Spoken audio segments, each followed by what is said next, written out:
বাংলাদেশে কি আসলেই যুদ্ধাপরাধের বিচার হচ্ছে নাকি চলছে রাজনীতি বা অপরাজনীতির খেলা? স্বাধীনতার পরপরই একটি নয়, দুটি নয়, ৭৩টি ট্রাইব্যুনাল গঠন করে যুদ্ধাপরাধের বিচারের নিষ্পত্তি করা হয়েছিল। তাহলে কেন আবার সেই মীমাংসিত বিষয়টিকে টেনে আনা হলো? এর কারণ বুঝতে দেখতে হবে বাংলাদেশের রাজনীতির ধারা।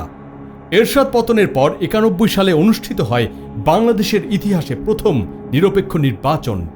বাংলাদেশের রাজনীতির অঙ্কে এই নির্বাচনের ফলাফল খুবই গুরুত্বপূর্ণ। এই ফলাফলে স্পষ্ট হয়ে ওঠে বিএনপি জামাতের সম্মিলিত ভোটের সংখ্যা আওয়ামী লীগের চাইতে বেশি।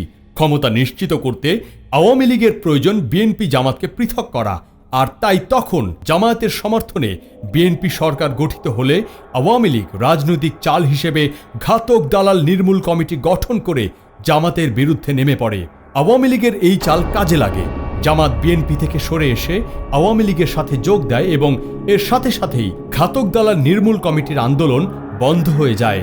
রাজনীতির অঙ্ক মিলে যায় এবং ৯৬ নির্বাচনে আওয়ামী লীগ বিজয় লাভ করে। বিএনপি জামাতও এই হিসেবটা টের পায়। তারা জোটবদ্ধ হয় এবং ২০০১-এর নির্বাচনে বিপুল ভোটে বিজয়ী হয়। এরপর আবারও একই চাল চালে আওয়ামী লীগ। জেগে ওঠে হারিয়ে যাওয়া ঘাতক দালাল নির্মূল কমিটির আন্দোলন। এবার রাজাকার অথবা দালালের পরিবর্তে নতুন শব্দ উদ্ভব হয়, যুদ্ধাপরাধী। এই আন্দোলনের পাশাপাশি তারা বিএনপিকে বোঝায় স্বাধীনতার ঘোষকের দল রাজাকারদের সঙ্গ ত্যাগ করা দরকার। এরাই আবার জামাতকে বোঝায় একটি ন্যায়পরায়ণ দল হিসেবে দুর্নীতিবাজ তারেক জিয়া বা বিএনপির সাথে থাকা মোটেই উচিত নয়। শুরু হয় বিভক্তি সৃষ্টির খেলা। এ খেলায় সুফল না পেয়ে আওয়ামী লীগ ভারতের সাহায্য চায়। আন্তর্জাতিক ম্যাগাজিন দ্য ইকোনমিস্টের রিপোর্টে বলা হয়, এ সময় ভারত বস্তা ভর্তি টাকা নিয়ে আওয়ামী লীগকে সাহায্য করে।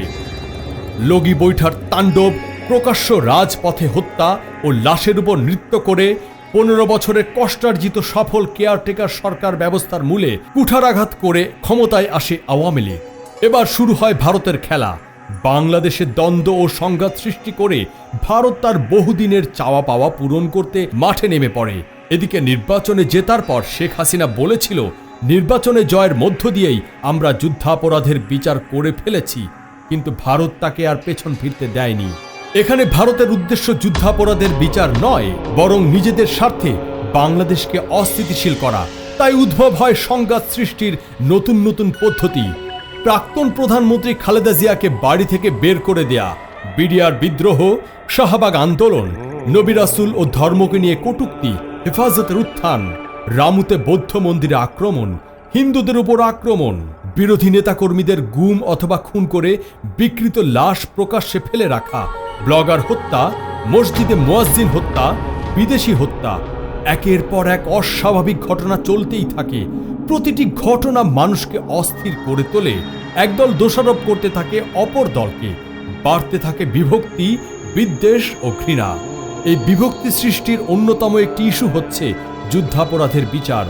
একই সাথে এই বিচারকে যতটা সম্ভব প্রশ্নবিদ্ধ করে বাড়িয়ে তোলা হয় বিতর্ক। জাতিসংঘের সহায়তায় একটি নিরপেক্ষ ও যথাযথ বিচারের ব্যবস্থা করা সম্ভব ছিল, কিন্তু তা না করে একটি বিতর্কিত আইনে বিচার কাজ শুরু করা, সাক্ষী গুম, বিচারপতির স্কাইপ কেলেঙ্কারি, সেফ হোম কেলেঙ্কারি, নান্নু মিয়া সহ বেশ কয়েকটি সাক্ষী কেলেঙ্কারি মতো উদ্ভট ঘটনা দেখে বোঝা যায় বিচার নয়, বিতর্ক এবং বিদ্বেষ সৃষ্টি এর আসল উদ্দেশ্য। এ ধারণা আরো বেড়ে যায় যখন দেখা যায় মীর কাসেম আলীর রায় নিয়ে অযথা ২ মন্ত্রীর সঙ্গে বিচারপতির তর্ক বেঁধে যায়, অথবা নিজামীর রায়ের আগে বিচারপতির সাথে প্রসিকিউটরের টেলিফোনে আলাপ ফাঁস হয়ে যায়। এছাড়াও প্রতিটি ফাঁসির সময় প্রাণ ভিক্ষার আবেদন কিংবা মৃতদেহের দাফন নিয়ে বিতর্ক ও গুজব তৈরি করে অস্থিরতা চালু রাখার চেষ্টা লক্ষ্য করা যায়। বাংলাদেশ এখন অস্থিতিশীল একটি দেশ, যার সরকার অনির্বাচিত, যে দেশের মানুষেরা এখন একে অপরের শত্রু। বিতর্ক চলছে ইস্যুর পর ইস্যু নিয়ে, আর ওদিকে ভারতের রামপাল, টিপাইমুখ এবং ট্রানজিটের কাজ এগিয়ে চলছে নির্বিঘ্নে।